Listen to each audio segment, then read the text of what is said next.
Bonjour et bienvenue dans Redéfinir. Aujourd'hui, nous allons redéfinir un concept assez populaire dans l'Église, péché. Pourquoi ça devrait être populaire dans l'Église? Je ne le sais pas. Mais c'est l'un des enseignements que l'on donne dans les formations de base de jeunes chrétiens. Quand on se convertit, on vient, on apprend sur l'amour de Dieu, on apprend sur les 4 lois spirituelles, on apprend sur le pardon. On voit le péché. On voit pourquoi est-ce qu'on a demandé pardon. Parce qu'il y a un péché. C'est quoi le péché alors selon vous? Est-ce que c'est parce qu'on vous dit vous êtes puni? Est-ce que c'est une liste que l'on fait de toutes les fautes que vous avez faites dans la vie? Est-ce que le péché, c'est notre manière de vous donner de la culpabilité? C'est peut-être des choses que certaines personnes se disent. Alors nous allons mettre tout au clair aujourd'hui. Redéfinir à travers LBS Web Télévision, votre émission qui vous est donnée hebdomadairement. Merci de nous soutenir, merci pour vos commentaires, merci pour vos messages, vos appels, mais vos dons aussi, qui est très précieux pour l'œuvre que nous sommes en train de faire. Gloire à Dieu. Transgresser la loi est l'une des définitions données au péché. Le fait de transgresser la loi, c'est dur. On est en mode école, là. Quelqu'un se dit, j'ai intérêt à rester là, à ne pas parler, parce que si je parle, je risque de transgresser la loi et je risque de faire quelque chose qui est mal. Parce qu'à un moment, il y a tellement des lois. Il y a combien de lois? Il y a 10 commandements, mais au-delà des 10 commandements, apparemment, il y a beaucoup de règles. Apparemment, quand je vais à l'église, on me dit, fais pas ci, fais pas ça, fais pas ci, fais pas ça. Est-ce que commettre le péché, c'est le fait de faire ce qu'on t'interdit de faire à l'église? Non, c'est le fait de transgresser la loi. Et la loi ici, c'est la loi de Dieu. La loi de Dieu, ça reflète ce qui compte dans l'amour pour Dieu. Je peux donner en résumé ce qui émane de l'amour que tu donnes à Dieu et que tu donnes à autrui. En fait, tout ce que l'on va vous dire, même le Seigneur Jésus l'a dit, que dans tous les commandements, c'est résumé par tu aimeras Dieu de tout ton cœur, de toute ton âme, de tout ton esprit, et tu aimeras ton prochain comme toi-même. Et désobéir à cet ordre, c'est justement poser des actions par commission, par omission, par intention, par attitude, par pensée, qui déshonorent Dieu, qui ne montrent pas l'amour pour Dieu, et ou soit qui ne montrent pas l'amour pour le prochain. C'est autour de cela. Je vais essayer un peu de vous donner encore quelques exemples un peu plus spécifiques. Le péché, c'est le fait de manquer sa cible. Si on voit les racines étymologiques, je vous épargne les mots grecs et hébreux, les racines étymologiques du mot péché veut dire manquer sa cible. Le fait de ne pas avoir fait ou avoir presque fait ce qu'il fallait faire. Alors on voit dans le péché qu'il y a quelque chose de très humain là-dedans. C'est comme si l'humain est porté vers cela. Parce que l'humain n'a pas toujours cette clarté de pouvoir toujours avoir sa cible. Et quelquefois dans les paroles, nous manquons notre cible. Quelquefois dans les langages, nous manquons notre cible. Dans l'attitude, dans les pensées, nous manquons notre cible. Mais ce que nous ne voulons pas, c'est que le fait de manquer les cibles devienne une style de vie, ou soit redevienne une style de vie. Parce que nous reconnaissons qu'avant de venir à Christ, nous étions en train de marcher selon notre propre volonté. Nous suivions nos penchants et alors nous avons très souvent perdu les cibles. Mais quand nous venons à Christ, nous avons le Saint-Esprit, nous avons la lumière de la parole de Dieu. La lumière de la parole de Dieu est en train de nous donner les voies et moyens pour ne plus manquer nos cibles. Jusque-là, j'espère qu'on commence à se comprendre. Alors, qu'est-ce qui se passe? C'est que l'homme, étant déchu, porte en lui une sémence du péché. Voilà pourquoi on dit que l'homme, tout homme qui est né de la femme et de l'homme, est né pécheur. Parce qu'il y a une nature du péché. C'est une vérité biblique, c'est une vérité incontestable, mais ce n'est pas une vérité, comment je peux dire, irréversible. Parce qu'il y a une première des vérités. C'est que la première nature que nous avons, c'est que nous avons été faits à l'image et à la ressemblance de Dieu. L'homme, en réalité, est un esprit. Avant que son corps soit formé à travers les génétiques de l'homme et de la femme, de tes parents, il y a d'abord que tu es le fruit de l'esprit de Dieu. Donc, de tes racines avec l'esprit de Dieu, il n'y a pas de péché. Donc, la nature primaire de l'homme, ce n'est pas le péché.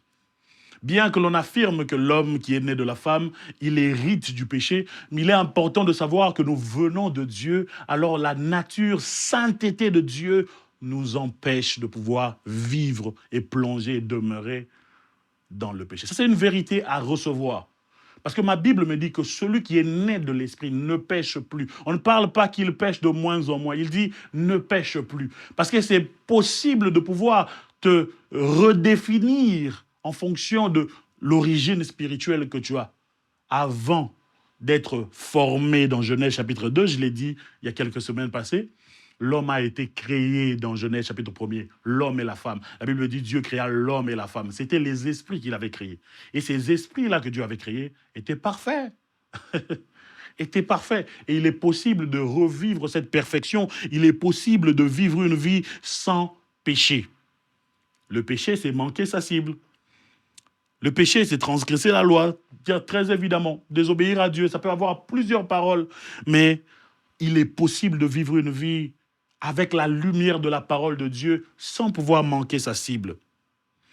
Au-delà de ces choses, le péché est aussi une force, une puissance qui vient s'exercer sur nous. Dans Genèse chapitre 4, à partir déjà du verset 6, nous voyons le Seigneur avertir un homme qui s'appelait Caïn pour lui dire « Voici, le péché se couche devant ta porte, mais toi, domine sur lui. » En ce moment-là, le péché n'est pas simplement le fait de transgresser la loi. Le péché se présente ici comme étant une puissance, une force sollicitatrice. Une force de sollicitation qui vient pour nous solliciter, pour que nous puissions tomber dans le péché, pour que nous puissions enfreindre la loi, ce que je voulais dire. Et à cette dimension-là, nous avons la possibilité, la capacité de résister, de fuir et de ne pas succomber. Ma Bible me dit qu'aucune tentation de ce qui nous est survenu n'a été faite au-delà de nos forces. Le Seigneur s'assure toujours que nous puissions avoir la force, la capacité pour résister à la tentation. À partir de Caïn, nous avons compris que l'homme avait le choix, l'homme avait la capacité, l'homme avait le pouvoir. Mais lui n'avait pas suivi vraiment le conseil du maître, il n'a pas suivi le conseil de Dieu. Qu'est-ce qu'il s'est fait? Il a été le premier meurtrier de l'histoire de l'humanité. Pourquoi? Parce qu'il y a une puissance qui venait. Mais cette puissance, quand ça vient, nous avons l'impression que cette puissance est supérieure que ce que nous avons. Nous avons cette mauvaise impression que cette puissance ne peut pas être repoussée. C'est un mensonge. Parce que toute sollicitation n'est pas une fatalité. La sollicitation, en fait, c'est on te demande, tu as le droit de refuser. Alors à chaque fois que vous êtes tenté par cette colère, poussé par cette rancune, poussé par cet énervement, poussé par ces élans négatifs, vous avez la possibilité de recourir à la parole de Dieu. Vous avez la possibilité de retourner à votre être intérieur et vous définir selon ce que vous êtes en esprit. Parce que ce que nous sommes, ce n'est pas ce que les gens disent, ce n'est pas ce que papa et maman sont, mais ce que le Seigneur dit que nous sommes. Le plus souvent, ça se résume par manquer des cibles. Pourquoi manquer des cibles si j'ai la possibilité que pendant la tentation est déjà là, je peux me détourner de lui. Le péché se couche à ta porte, mais toi, domine sur lui. Toi, tu as plus de force. Je suis le Dieu qui t'a créé. Alors je te dis que tu as plus de force de dominer sur cette tentation. Il faut savoir que bien que ce soit un héritage charnel, nous voyons des personnes, des pères étaient des alcooliques, et les fils sont repris.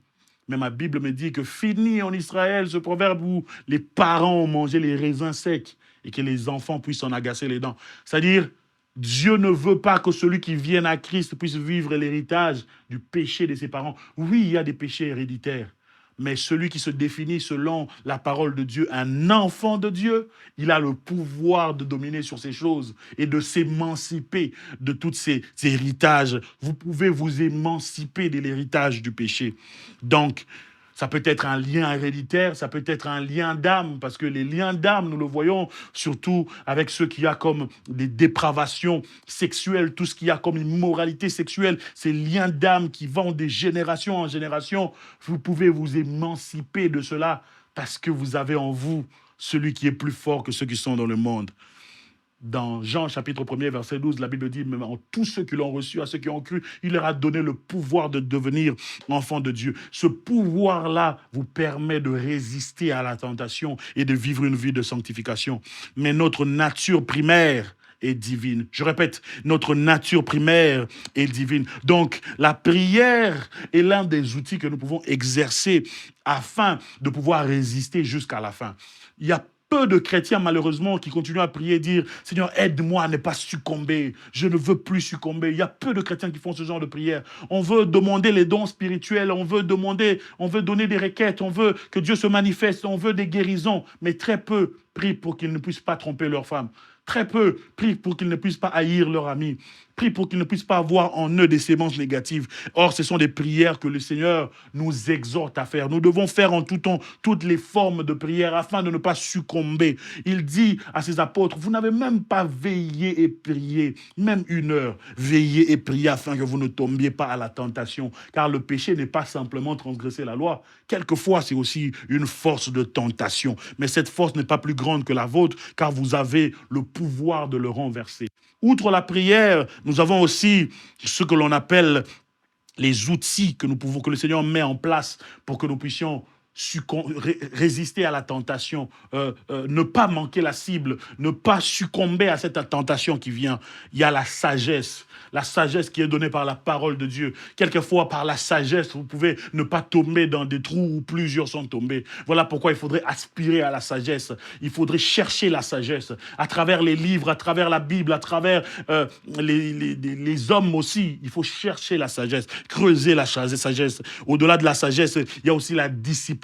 Quelqu'un qui est discipliné va s'empêcher de pouvoir tomber, va s'empêcher de pouvoir faire certains péchés que l'on peut faire ouvertement. Vous êtes célibataire, vous invitez les filles chez vous à la maison, vous restez tout seul à la maison avec la fille, vous parlez de mathématiques, de français. Il y a des fortes probabilités qu'à 23 h du matin, il y a la main qui se pousse à côté de la fille sans que vous puissiez le savoir. Vous savez, donc vous mettez une certaine discipline afin de ne pas succomber à la tentation. Et au-delà de la discipline, il y a aussi la prudence. Ma Bible me dit, je vous mets comme des brebis au milieu de loups, mais soyez prudents. Soyez prudents comme le serpent. Le Seigneur veut que nous puissions avoir de la prudence. Un chrétien, quelqu'un qui est enfant de Dieu, vit dans la prudence parce qu'il y a le lion qui rôde, le serpent, le diable qui rôde comme un lion, cherchant qui dévorer. C'est dans la prudence que nous esquivons à tout ce que l'ennemi peut faire. Et il y a de là la vigilance aussi. Je vais lire un verset que j'affectionne beaucoup dans Apocalypse chapitre 22, le verset 11. La Bible dit que celui qui est mauvais continue à mal agir. Ça part mal, ça. Et que celui qui est impur continue à être impur. Que celui qui fait du bien continue à faire le bien. Et celui qui est saint progresse dans la sainteté.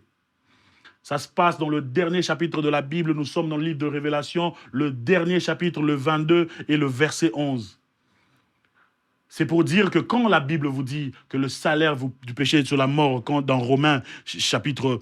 quand Romain nous dit que le salaire du péché, c'est la mort, c'est pour nous dire que le salaire du péché, le péché en soi, c'est une punition. Le péché en soi, c'est une punition.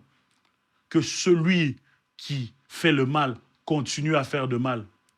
Le péché est une malédiction qui suit le pécheur. C'est-à-dire, quand tu pêches, la malédiction qui te suit après le péché, ben c'est cet esprit que l'on appelle péché, qui t'enchaîne. Voilà pourquoi on dit que celui qui pêche continue à pécher. Quelqu'un qui pensait que le Seigneur est en train de te punir à chaque chose que tu es en train de faire, Dieu n'a pas besoin de te punir. C'est le péché qui est la punition. Le fait de pécher, c'est déjà ça la punition. Et cette punition-là t'amène tout droit vers la mort. Le salaire du péché, c'est la mort. Pourquoi le salaire du péché, c'est la mort? Parce que c'est le chemin du péché et tu iras péché après péché, péché après péché. Tu ne pourras pas avoir ta cible. Mais le don gratuit que le Seigneur nous donne, c'est la vie avec Jésus-Christ. Le péché, on doit le connaître. Le péché, on doit étudier, on doit comprendre comment le déjouer. On doit comprendre comment le vaincre. Le péché, on doit dominer sur lui. Que Dieu vous bénisse.